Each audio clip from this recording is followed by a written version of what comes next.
Hello hi नमस्ते friends welcome to my video. आशा करें आपण माने समस्ते बहुत भलरे थिबे। आपण माननको सप्तपुरी अमावास्या सातपुरी अमावास्या बा भाद्रव अमावास्या बा कुशग्रहणी अमावास्यार बहुत बहुत शुभेच्छा और शुभकामना।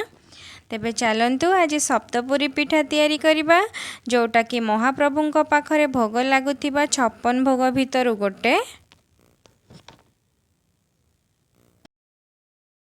आमे याकु पूरा ट्रेडिशनल रूप रे बनैबा। आपण माने देखुचंदी पिठाटी केते क्रिस्पी हेची आउ ता प्रति लेयर गुडाक भी बहुत परफेक्ट हेची आउ लेयर रे जो पूरा अछि सी भी बहुत सुंदर से सब आड़े स्प्रेड हेकी अछि। तो तेबे चलंतु डेरी न करी स्टार्ट करिबा आजिर रेसिपी।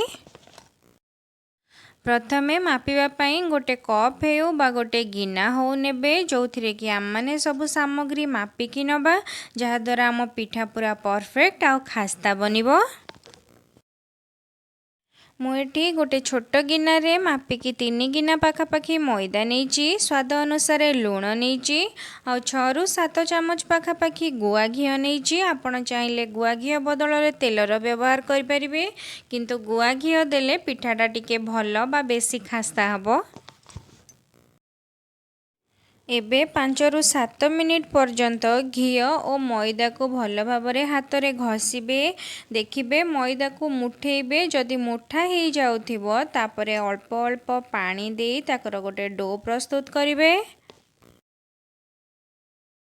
मु एठी 3 गिना मैदा को चकटिबा पई गोटे गिना पानी व्यवहार करिछि।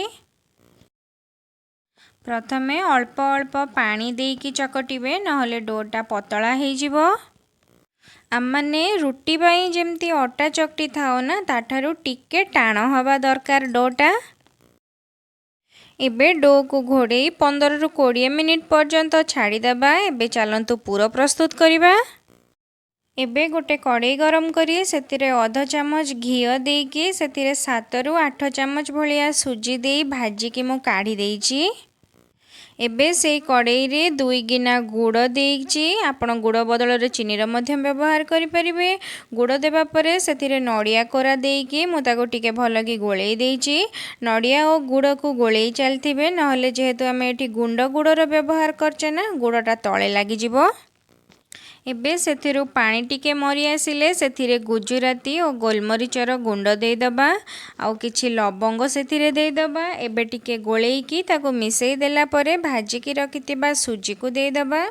सुजी को टिके गोळेई सारला परे काढी दबा। एबे हमर पूरा प्रस्तुत हो जाइछि।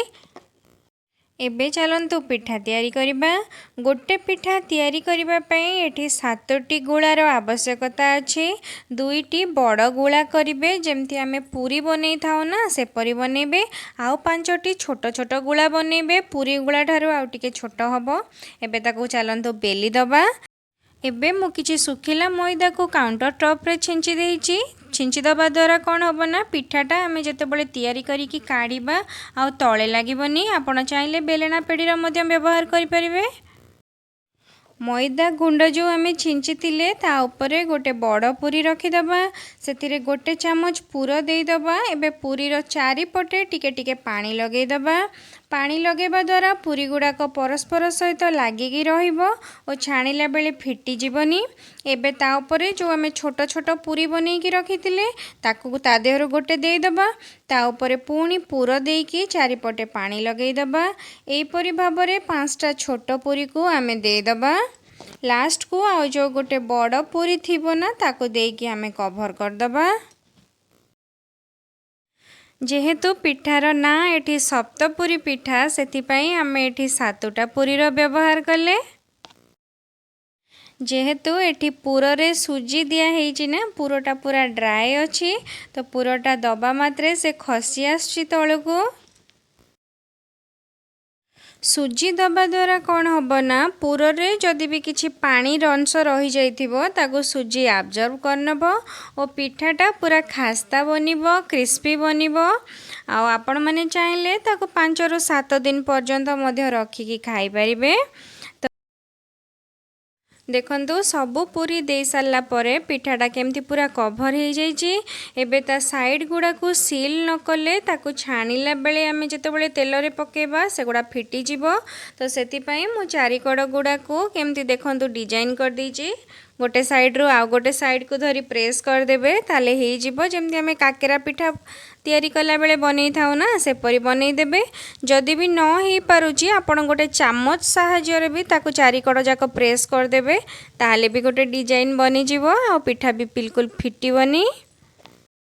एबे तेल गरम होला परे पिठा को कड़ाई रे दे देबे।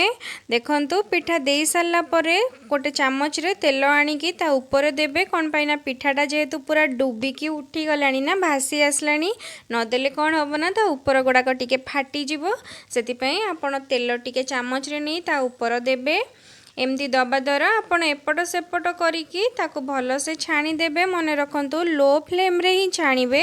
मिनिमम टा गोटे पिठा छाणिया पई 15 रु 20 मिनिट टाइम लागिबो। पिठा को एपट सेपट करिकी ही लो फ्लेम रे छाणीबे ताले पिठाटा पूरा खास्ता बनिबो। एबे हमर महाप्रभु जगन्नाथंकर अति प्रिय सप्तपुरी पिठा रेडी हो जाइए। आपण माने याको निहाती थरे तैयारी करंतु आ महाप्रभुंक पाखरे भोग लगांतु।